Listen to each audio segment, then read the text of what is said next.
So that was cool. Yeah. I just got finished waiting for somebody's car alarm to go off. That took like 20 minutes. Anyway, what's up? It's been a while, I know, my apologies, but I'm back to it. Here to do a Squid Game review, and now that everybody and their mother has already seen it, I guess I should talk about it. Let me get this coffee out the way. So as always, I like to start my reviews off the correct way by saying, thank you, you're the best. And I love you. And I thank you for clicking on my video. Sorry, this coffee is pretty strong. Won't happen again, promise. Maybe. Jokes aside, I appreciate you clicking on the video. That means you took time out of your day to click on this ugly mug, and you were like, let me see what this guy's got to say about Squid Game. It's only been like a month and some change, I know. My apologies, but whatever. You guys forgive me, right? Cool, good? All right, cool. So without further ado, let's just jump right into this review. Squid Game is a Netflix original created by this guy. I don't mind trying to pronounce people's names, but I tend to butcher them, so therefore I'm just gonna give you guys some like pictures and put their names at the bottom. So sorry. It helps the video go along a lot smoother, and also there are a lot of names in here to try to pronounce. But anyway, I digress. Squid Game is about a group of 400 plus individuals from all walks of life who are invited by a mysterious organization to play a series of children's games for the chance to win a life-changing amount of money. There are 9 games in total. Those who win move on to the next round, and those who lose are eliminated. Now this review is going to be pretty spoiler-free, so I'm not gonna delve into the last episode where decides to cause a which of course, the end. Not that kind of review, I'm not that kind of person. So if you're new to my channel, I'm kind of doing this thing where I pick the #1 trending TV show and or movie on Netflix and do a review on it. Now in my previous review, I discussed a TV show called Clickbait, which I highly recommended not watching. But this time around, I must say that Squid Game definitely surprised me. Now off the bat, I'm gonna say that the initial concept of this show isn't really anything that we're not familiar with. And that's not to say that this show lacks originality, but you can definitely see where the creator got some of his influences from. And that's not a bad thing because he took notes and this show is really good. Now I wanna briefly discuss the main character here to give you an idea of what kind of sets the show in motion. So if for some reason you haven't seen this show already and you really don't want anything spoiled for you, I suggest stopping the video, coming back a little later once you've seen the first episode or two, and picking up where you left off.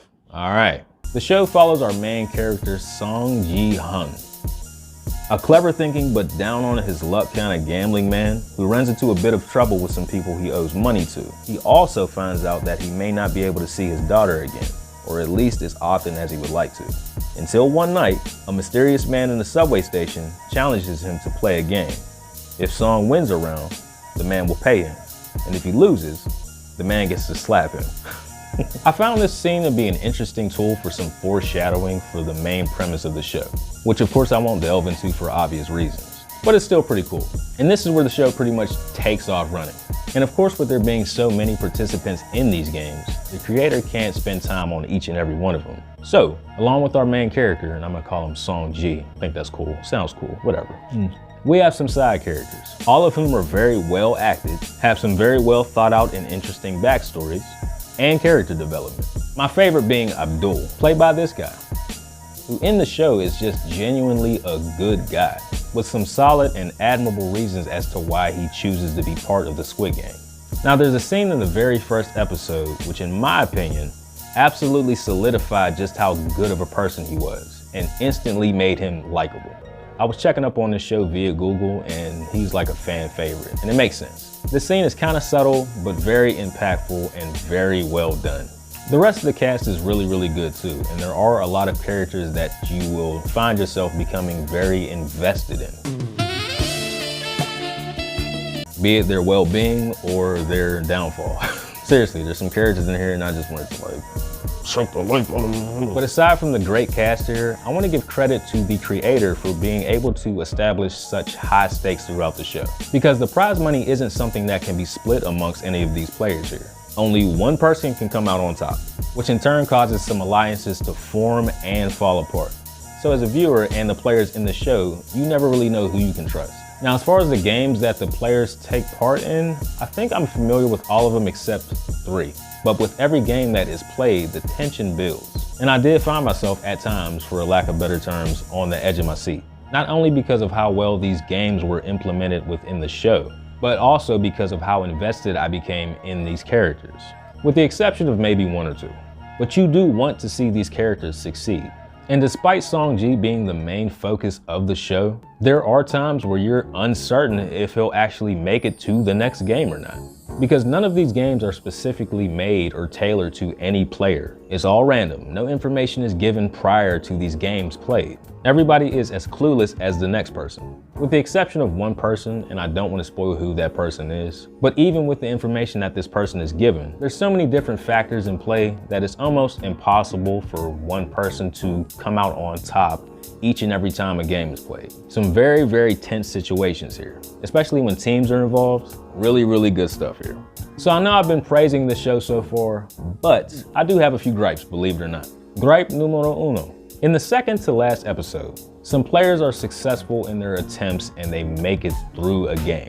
And then something happens that endangers these players. Now I can see this being justified if there were some players that didn't make it through this game, but the ones that made it through the game were the only ones that were left. So this thing that happened really had no reason to happen except for the fact that the creator had to find out a way to even the odds, so to speak, so that the last episode could play out the way it did. Either way, I found it to be pretty unfair, unnecessary, and rather reckless. But whatever, it's a TV show. Gripe number two, there's also a reveal at the end that I did not find to be that interesting. And I kind of have my own personal reason as to why, and bear with me, but this is kind of where my mind's at. And again, without getting into any spoilers, there are two players out of our main cast members that have to team up. And though they're not necessarily forced to team up, they do. The reveal at the end kind of makes me wonder what would happen if for some reason a certain player decided not to do a certain thing. It's one little thing that kind of made this reveal possible. Kind of like basically by chance. It was kind of like, oh, this person decided to do this. Thank goodness they did, because if they didn't, we'd have a situation. I feel like I'm nitpicking, but the whole situation seemed just so coincidental. And of course, with me and my brain, when I went back and thought about it, it kind of kept me from being that surprised by the reveal. Just my personal gripe. Not sure if it's anybody else's. Now, my last issue really doesn't have anything to do with the show itself, but rather the English subtitles. Now, this might be old news to some people, but I didn't know about it. But I am really glad that this was brought to my attention. And shouts to my brother from another mother, Dandy, for sending me the video link. I appreciate you. So in this video, somebody was pointing out the various inconsistencies with the Korean language spoken and the English subtitles. Now, I do understand that not everything is going to be 100% accurate.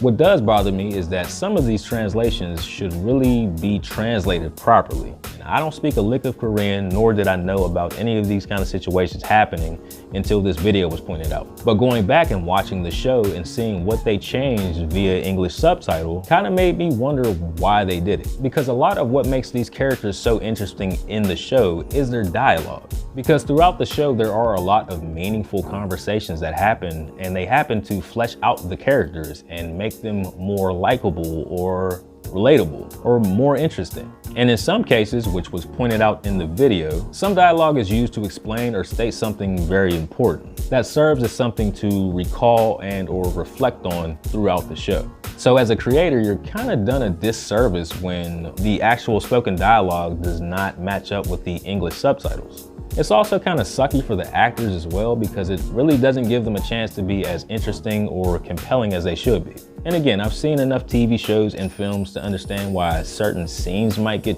left on the cutting room floor. But when it comes to properly translating dialogue in subtitle form, I really think they should take the time to actually make it as accurate as possible.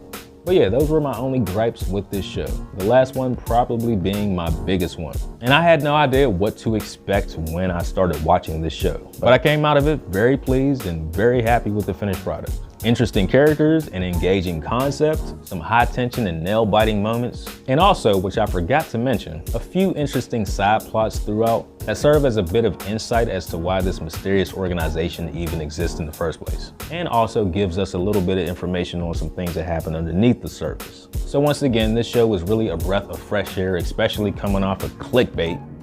So if you haven't seen it, I highly recommend checking this out. And I'm pretty sure there's gonna be a second season also, and I'm really looking forward to that. Squid Game definitely gets my official check it out stamp. I'm also kind of glad I watched this when it first came out because, of course, with anything popular, social media will make a meme about it, taking any and every scene from the show and trying to make something funny out of it, which in turn can definitely spoil some things. Seriously, I'm the kind of person who gets pissed off when I see a thumbnail in a movie review on YouTube because I haven't seen whatever that is yet. So once again, I highly appreciate you for checking the video out. And if you found this to be entertaining and or informative, feel free to share, sub, and subscribe.